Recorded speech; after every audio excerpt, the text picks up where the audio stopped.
Hello tout le monde! Aujourd'hui dans cette vidéo je vais vous parler des habitudes. Je me suis fait un petit thé, on en parle de la beauté de cette théière et j'aime trop aussi les petites tasses comme ça.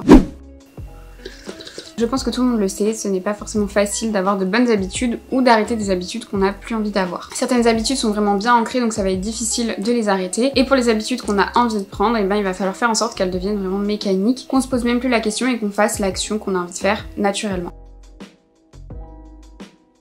Au niveau des bonnes habitudes que j'ai prises, j'en ai déjà parlé dans une vidéo, mais la première ça va être le sport. Quand j'étais plus jeune, j'ai fait très longtemps de la danse jusqu'au lycée et du coup j'avais un cours de danse une fois par semaine. C'était quand même un sport plutôt léger. À part ça, j'étais pas une grande adepte de sport.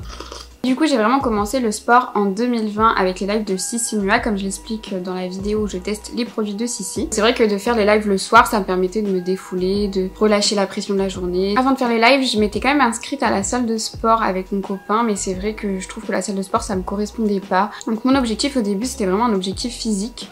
J'avais pris quand même un peu de poids et le fait de pas bouger pendant le confinement bah, ça fait que je prenais encore du poids. Donc j'avais vraiment envie de perdre du poids et aussi de me muscler et de me tonifier. Donc ça c'était vraiment mon premier objectif. Et en même temps ça me permettait vraiment de me défouler le soir. L'avantage c'est que j'ai vraiment accroché avec ce sport. Bien sûr c'est important de trouver un sport qu'on aime parce qu'avec un sport qu'on aime c'est difficile de se motiver. Mais alors avec un sport qu'on n'aime pas c'est sûr que c'est beaucoup plus difficile. Donc c'est vraiment important pour moi de trouver son équilibre. Il faut pas se démotiver en se donnant un trop grand objectif dès le début. Par exemple on vient juste de commencer le sport. Si on se dit direct je fais 5 séances de sport par semaine et qu'on n'y arrive pas ça peut être décourageant. Après ça dépend vraiment des gens. Il y en a qui vont aimer travailler ou s'entraîner sous la pression.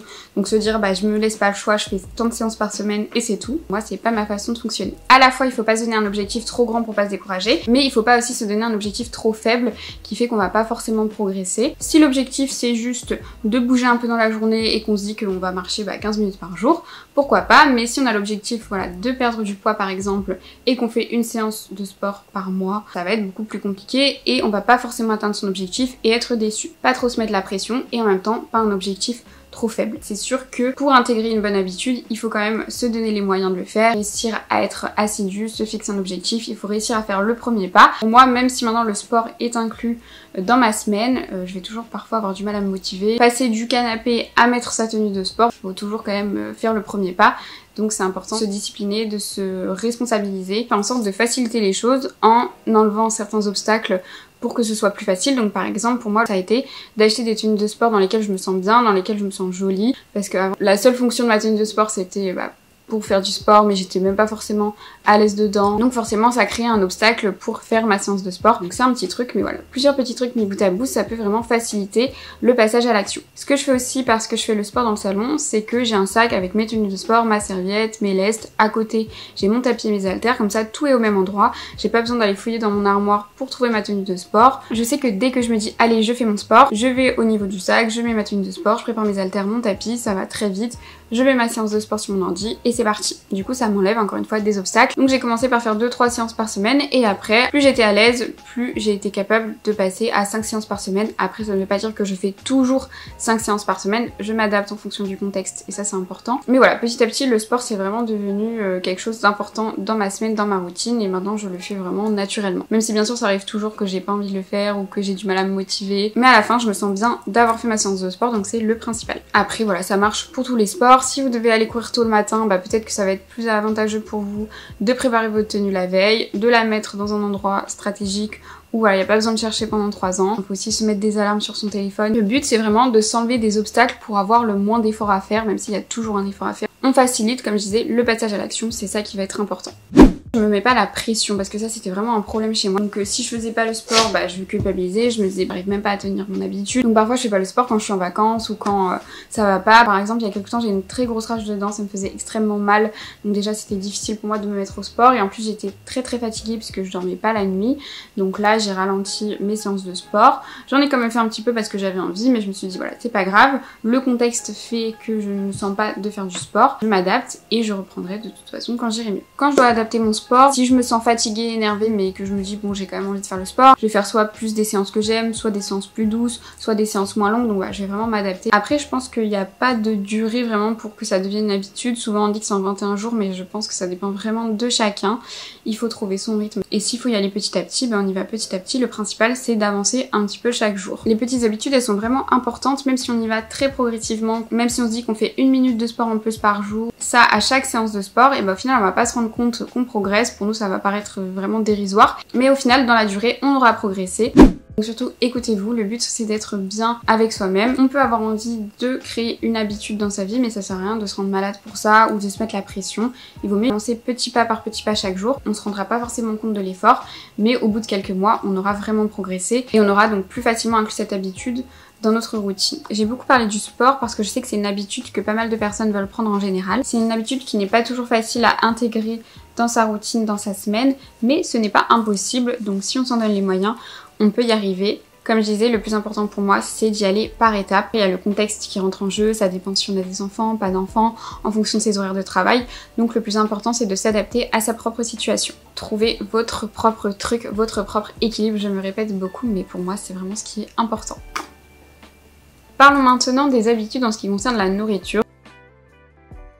Donc personnellement j'ai toujours été une très grande gourmande, j'adore les desserts, j'adore manger. Et c'est vrai qu'avec mon ancien travail, comme j'ai déjà dit, j'avais un travail itinérant où je mangeais tout le temps à l'extérieur, j'allais souvent à l'hôtel, je commandais sur Uber Eats quand j'étais à l'hôtel. Et c'est vrai que sur Uber Eats il y a beaucoup de choix, beaucoup de tentations, pas beaucoup de légumes malheureusement, donc j'étais facilement tentée. Donc je ne mangeais pas très bien selon mon propre avis, et c'est quelque chose que j'avais vraiment envie de changer. J'avais vraiment envie de manger sainement pour mon bien-être, pour mon corps, et aussi pour correspondre à mon objectif qui était donc de faire du sport, de me muscler, de me tonifier. C'est vrai qu'en mangeant sainement, c'est plus facile d'arriver à son objectif. Et en plus de ça, c'est meilleur pour la santé, pour le bien-être, donc c'est tout bénef. Encore une fois, pour moi, ça a été une question d'équilibre parce que, comme je l'ai dit, j'adore manger surtout des desserts. Je peux pas terminer mon repas sans une petite touche sucrée et j'avais pas envie de complètement me priver et de me restreindre. Ça m'est arrivé il y a très longtemps quand justement j'allais à la salle de sport de faire une grosse restriction alimentaire et je mangeais que des choses que j'aimais pas forcément au goût, donc je prenais aucun plaisir à manger. J'étais beaucoup plus fatiguée, beaucoup plus aigrie. J'avais envie de bien faire pour aller vers mon objectif, mais au final c'était contre-productif. Donc je n'étais pas bien, aussi bien dans mon corps que dans mon esprit. Je garde vraiment en tête que c'est important donc d'aller vers ses objectifs, vers ses bonnes habitudes,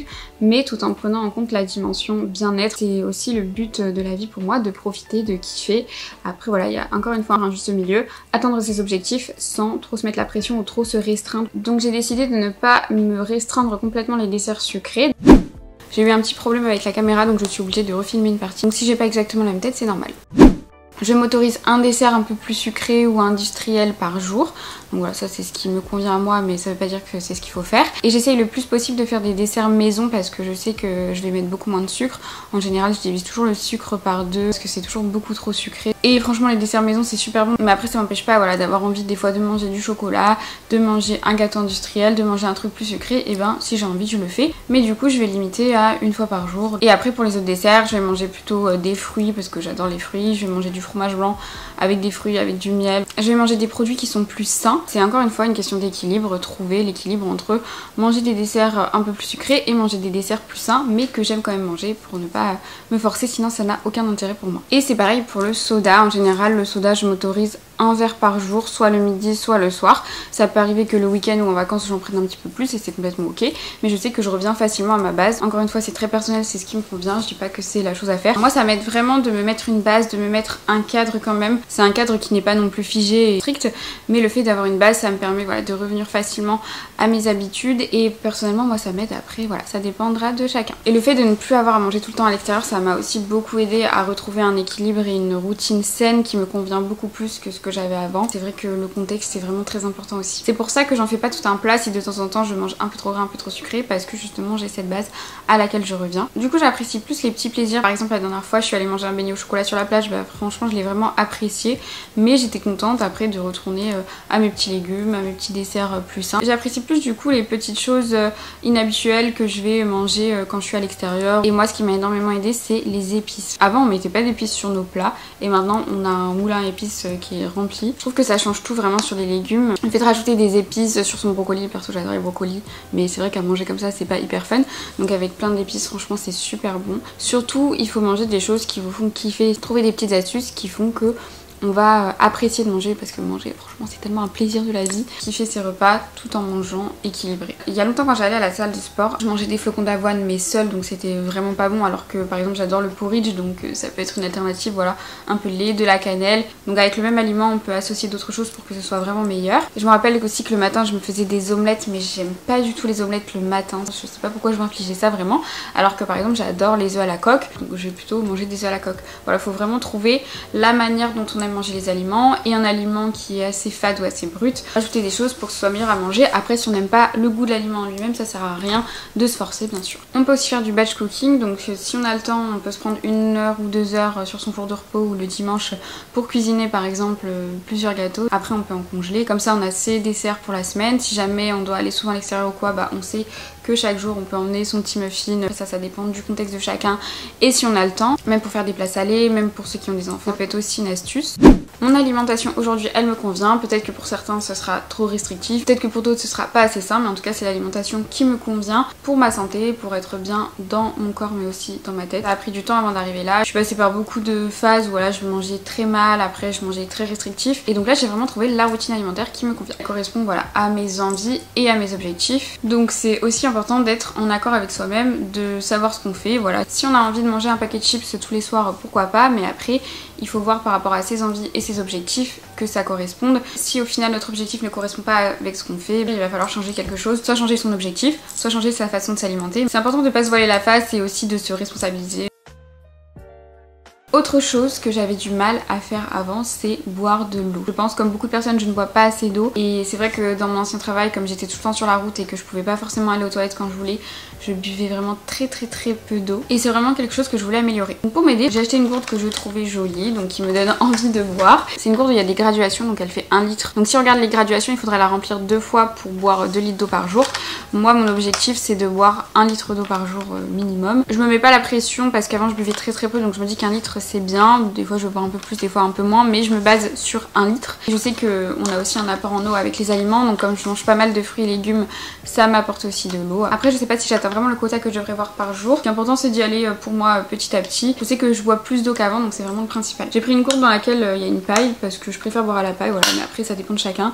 On pourrait se dire mais c'est pas compliqué de se servir un verre d'eau ou de boire directement au goulot de la bouteille, mais c'est vrai que moi j'aime pas. Avec la gourde j'enlève les obstacles que j'avais justement pour boire plus d'eau, et le fait d'avoir aussi arrêté mon travail bien sûr ça m'a beaucoup aidé, puisque vu que je ne suis plus toute la journée sur la route, c'est beaucoup plus facile pour moi d'aller aux toilettes facilement et donc de boire de l'eau. Ça veut pas dire que ça résout tout, mais ça aide petit à petit. Même si c'est avec des petits pas, on avance vers son objectif et on est toujours plus loin que là où on était avant, donc c'est le principal. Donc voilà pour quelques bonnes habitudes que j'ai mis en place. Après bien sûr il y en a plein d'autres et c'est propre à chacun.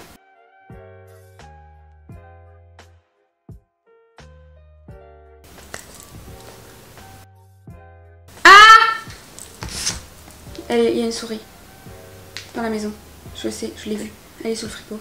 Oh, elle est là.